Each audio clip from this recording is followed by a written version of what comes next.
Video like जरूर कर लीजिए और ऐसे वीडियो लगातार फ्री में पाने के लिए चैनल को तुरंत सब्सक्राइब कर लीजिए और बेल आइकन को जरूर टैप कर लीजिए ताकि आगे भी सारे वीडियो आपको मिलते रहे। यूट्यूब में फॉलो करते हैं तो प्लीज ये वाला फ्री टेलीग्राम चैनल जरूर ज्वाइन कर लीजिएगा। सारे नोटिफिकेशन सारे अपडेट यहीं पे आते हैं, ध्यान रखिए। मेरा नाम है वैभव और आप लोग देख रहे हैं UPPSC best online coaching YouTube channel को। दोस्तों यहाँ पर जो हमने स्टार्ट किया है वो इंडियन हिस्ट्री का ही लिस्टिंग वाला सीरीज़ है।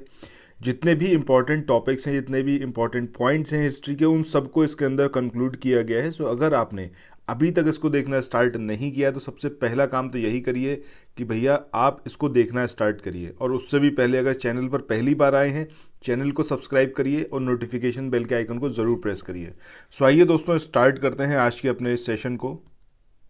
दोस्तों जो पिछला वीडियो था उसमें हमने हड़प्पा जो स्थल थे उनके बारे में बात करी थी, उनके जो उत्खनन करता थे, जो नदियां थी, उनकी जो स्थिति है, उस सब के बारे में हमने बात करी थी। और मैंने कोशिश करी थी कि कहीं ना कहीं से उसको इंटरलिंक कराया जाए ताकि एक बार जब आप वीडियो देखें तो बहुत सारी चीज़ें आपके दिमाग में रुक जाएं वहीं पर।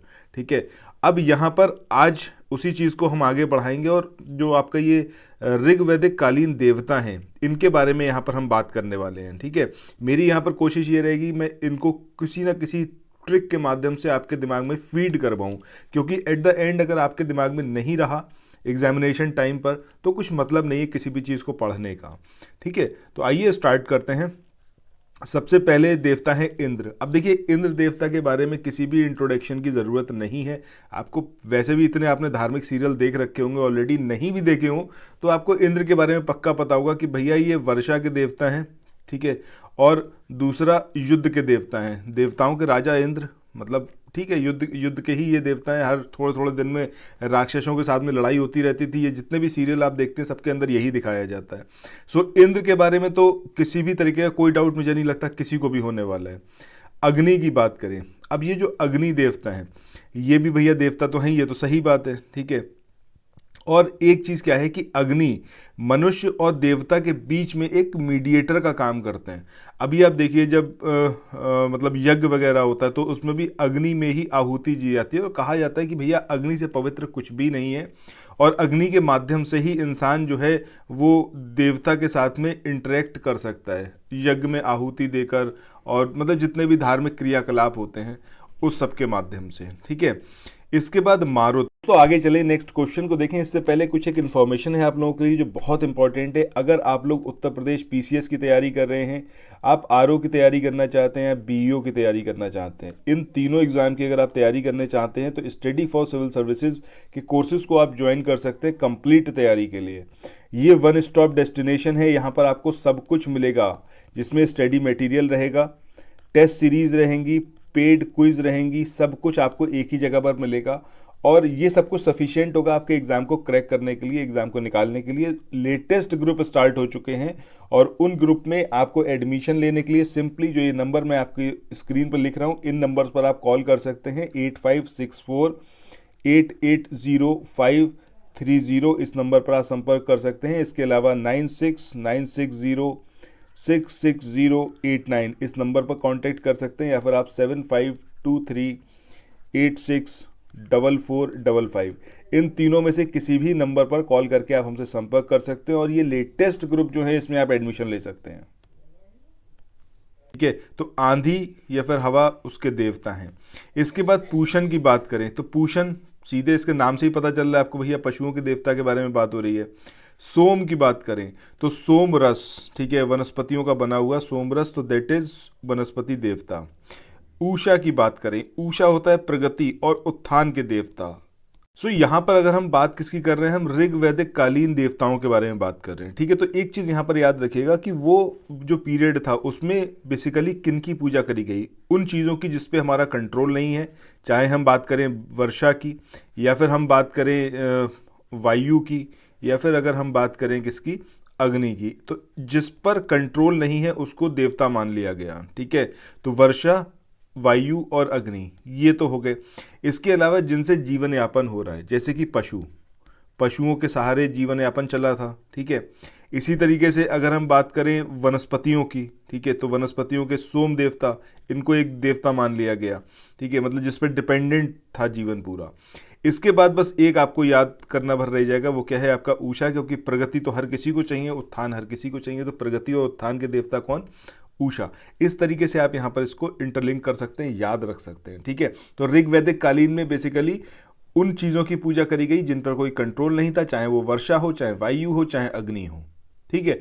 और उन चीज़ों की पूजा करी गई जिनसे जीवन यापन हो रहा था, फीडिंग हो रही थी बेसिकली इंसान की। तो उसमें आपके वनस्पति हो गए, दूसरे हम किस पे डिपेंडेंट थे, पशुओं पे। तीसरी चीज़ क्या कि उसकी तो पूजा होगी ही होगी जिसके लिए मतलब हर कोई जीवन में प्रगति करना चाहता है। उस टाइम के पीरियड के जो लोग थे वो भी प्रगति करना चाहते थे, इसीलिए वो उषा जो कि प्रगति और उत्थान के देवता थे उनकी पूजा करते थे, ठीक है। इस तरीके से आप इसको यहाँ पर याद रख सकते हैं। इसी तरीके से आगे देखें तो देखिए यहाँ पर जैसे ये दिया हुआ ना कि विपत्तियों को हराने वाले देवता, ये कौन थे, अश्विन, या फिर चिकित्सा और स्वास्थ्य से जुड़ी हुई, क्योंकि इस पर भी कंट्रोल नहीं था। मतलब अल्टीमेटली भगवान से प्रार्थना करी जाती थी कि भगवान हमें बचा लो इस विपत्ति से, ठीक है। तो वो क्या थे, अश्विन थे, ठीक है। अब ये चिकित्सा और स्वास्थ्य से जुड़े हुए थे।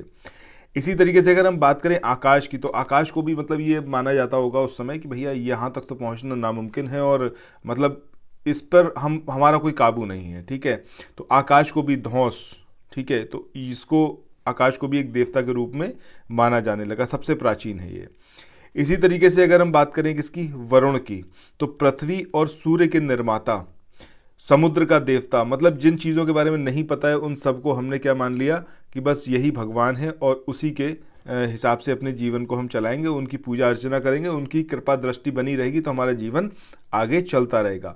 विश्व के नियामक और शासक, सत्य का प्रतीक, ऋतु परिवर्तन, दिन और रात का होना, ये सारी चीज़ें जो हैं जिन पे कोई भी मतलब कंट्रोल नहीं था, तो वो एक देवता क्या हो गए आपके, वरुण, ठीक है। अब ऐसे ही यम की बात करें तो यम तो मुझे लगता है हर किसी को पता ही होगा कि भैया मृत्यु के देवता के बारे में हम बात कर रहे हैं।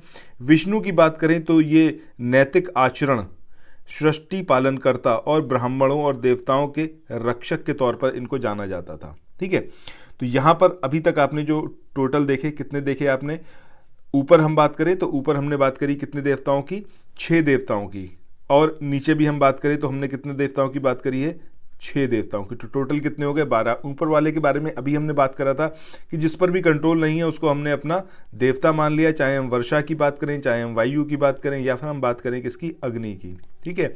इसके अलावा हमने क्या चीज़ देखी कि जिनके थ्रू हमारी फीडिंग हो रही थी, फीडिंग किससे होगी, या तो पशु हमें खाने पीने का सामान प्रोवाइड कराएंगे या फिर हम वनस्पतियों को खाएंगे, ठीक है।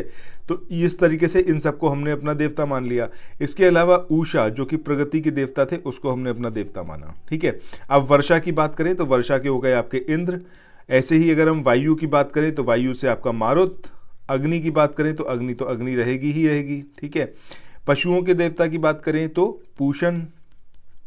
वनस्पति के देवता की बात करें तो सोम, और उषा अगेन उषा ही रहेगी, ठीक है। तो ये हो गए देवता 6।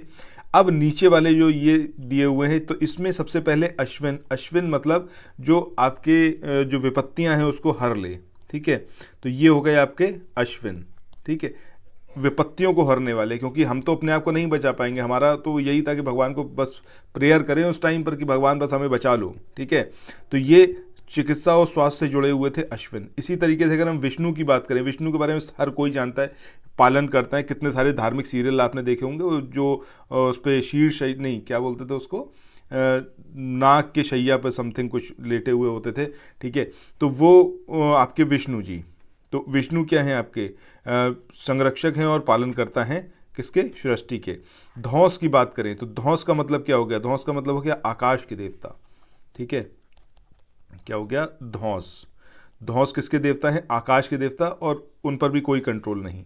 इसके बाद नेक्स्ट अगर हम बात करें किसकी, वरुण की, तो वरुण आपके किसके देवता, वरुण है जो विश्व के नियामक और जो शासक हैं, सत्य का प्रतीक हैं, ठीक है, वो हैं वरुण। वरुण क्या है, सत्य का प्रतीक। और वैसे भी अगर आज की डेट में अगर आप देखो, थोड़ा सा इसको इंटरलिंक करें तो वरुण गांधी का नाम आपने काफ़ी सुना होगा। वो सच बोल रहे हैं इस समय काफ़ी सच बोल रहे हैं। बीजेपी को बहुत ख़राब लग रहा है ये चीज़, ठीक है।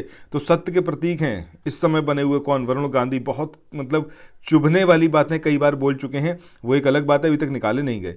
इसके अलावा ऋतु परिवर्तन। अब ऋतु परिवर्तन को इस तरीके से याद रख सकते हो आप कि अगर हम वरुण देवता की बात कर रहे हैं, हम वरुण गांधी की बात कर रहे हैं। अब देखिए, मैं उनको कोई देवता की पदवी नहीं दे रहा हूँ, यहाँ सिर्फ इंटरलिंक कराने की कोशिश कर रहा हूँ। तो पहले वो कुछ और बोलते थे, अब वो कुछ और बोल रहे हैं, तो व्यापक परिवर्तन आया है। उनके नेचर में, ठीक है, नेचर में क्या है, परिवर्तन आया। इस तरीके से इसको आप यहाँ पर याद रखते हो, मतलब दिन और रात का फ़र्क है, पहले कुछ और होते थे, आज कुछ और हैं। इसी तरीके से आगे हम देखें यम, तो यम के बारे में कुछ भी बताना मुझे नहीं लगता ज़रूरी है, आप में से हर किसी को पता है कि हम किसकी बात कर रहे हैं, मृत्यु के देवता के बारे में बात कर रहे हैं। विष्णु की बात करें तो विष्णु, ये आपको हर किसी को पता है भैया, सृष्टि के पालन करता है, ठीक है। तो ये सारी चीज़ें हैं यहाँ पर, और मतलब विष्णु तो हमारे 2 बार हो चुके हैं ठीक है। चलिए, तो इस तरीके से याद कराने की बस मेरी कोशिश भर थी। आपको ये कैसा लगा सेशन, कमेंट सेक्शन में बताइएगा। चैनल पर पहली बार आए थे, चैनल सब्सक्राइब नहीं किया है तो तुरंत करिए। आगे इसी तरीके से हम हर एक चीज़ को कवर अप करते हुए चलेंगे। तो फिर मिलते हैं नेक्स्ट वीडियो में। Till then thank you so much, have a nice day, bye bye.